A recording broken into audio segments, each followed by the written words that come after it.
عمومی طور پہ رشتہ داریوں کے اندر بعض رشتہ دار بہت تلخیاں دیتے ہیں، زندگی کے اندر زہر بھر دیتے ہیں، لیکن اگر کبھی وہ مجبور ہوں تو ان کی اعانت کریں، اور ان کا رویہ کچھ بھی ہو، زہرناک ہی ہو، لیکن آپ کا رویہ خوبصورت ہونا چاہیے۔ آپ مجھے اگر پوچھیں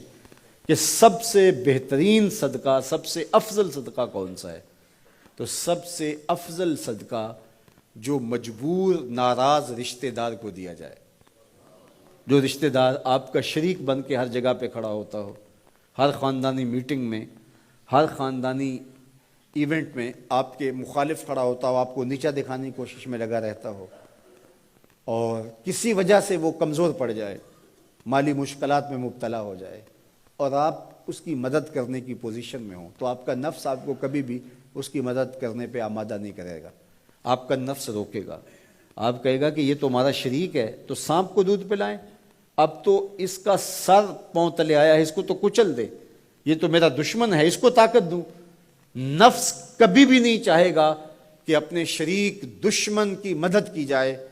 لیکن سب سے افضل صدقہ وہی ہے جو ناراض رشتہ دار کو دیا جائے، اس لیے کہ اس میں نفس شامل نہیں ہوگا، اور جس عمل میں آپ کا نفس شامل نہیں ہوتا اس عمل سے تمہارا رب راضی ہوتا ہے۔ تو رشتہ داروں کے ساتھ سلوک اچھا کرنا، رشتہ داروں کے ساتھ رویہ خوبصورت کرنا، یہ تمہاری زندگی کا اسلوب۔ مجھے بتائیے اہل مکہ نے، حضور کے رشتہ داروں نے حضور کے ساتھ کیا سلوک نہیں کیا تھا؟ اوجریاں ڈالیں، کانٹے پھینکے، راہوں میں گڑھے کھودے، اذیتوں کے پہاڑ کھڑے کیے، اور کیا کیا مصیبتیں نہیں تھی۔ حضور شہر مکہ سے چلے گئے مدینہ المنورہ۔ اب جب فتح مکہ ہوا تو حضور جب تشریف لائے تو ناقہ پہ سوار ہیں، تو اب یہ تھر تھر کانپ رہے ہیں سارے رشتہ دار حضور کے، برادری کے لوگ۔ انہیں پتہ تھا کہ آج ہمارا آخری دن آ گیا ہے، اور اگر بڑا بھی رحم ہوا تو کم از کم ہمیں شہر بدر تو کر ہی دیا جائے گا۔ اب حضور تشریف لائے، سب کو جمع کیا، کہا کہ بتاؤ میں تمہارے ساتھ کیا سلوک کروں؟ تو انہوں نے کہا کہ آپ کریم باپ کے کریم بیٹے ہیں، ہمیں آپ سے اچھے سلوک کی توقع ہے، اور ان کو توقع یہ تھی کہ ہمیں قتل نہ کیا جائے، شہر سے نکال دیا جائے۔ تو آقا کریم نے فرمایا اذهبوا انتم الطلقاء، جاؤ چلے جاؤ، میں تمہیں معاف کرتا ہوں۔ اور آج تم سے وہی کہتا ہوں جو حضرت یوسف علیہ السلام نے اپنے بھائیوں سے کہا تھا، لا تثریب علیکم اليوم، جاؤ چلے جاؤ، تم سارے آزاد ہو۔ اور حضور نے سب کو معاف کر دیا۔ معاشرے کے کمزور لوگوں کی حضور علیہ السلام مدد کرتے، ان کا بوجھ حضور اٹھا لیتے۔ دکھیوں کا، کمزوروں کا، لاچاروں کا بوجھ اٹھانے کا مزاج پیدا کرو، لوگوں کی ضرورتوں کو پورا کرنے کی کوشش کرو،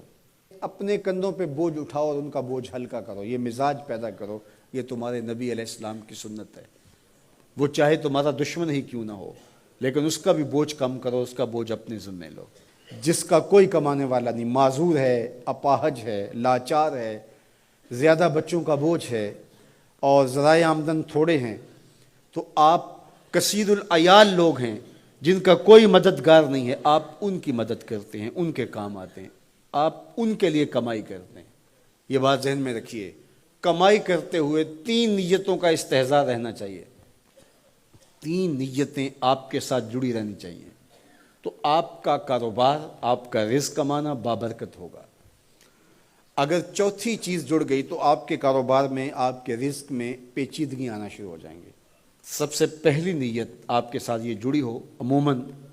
ہم سب کے ساتھ یہ نیت جڑی ہوتی ہے، اور وہ یہ کہ ہم اپنی ضروریات کو خود پورا کریں اور سوال کی ذلت سے بچیں۔ دوسرا مقصد، جو میرے زیر کفالت لوگ ہیں، وہ بچے ہیں، بیوی ہے، بوڑھے والدین ہیں، وہ چھوٹے بہن بھائی ہیں، یا جو لوگ بھی میرے زیر کفالت ہیں،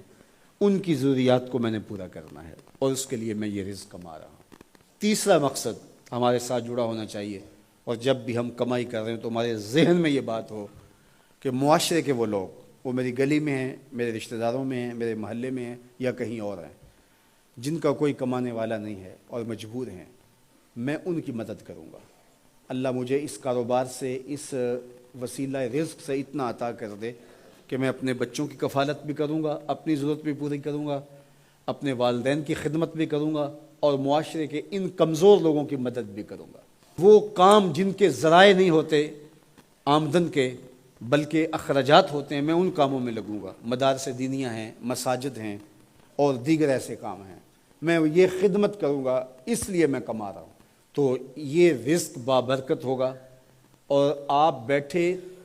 اپنے دفتر کی کرسی پہ ہوں گے، تمہارا رب تمہارے نامہ اعمال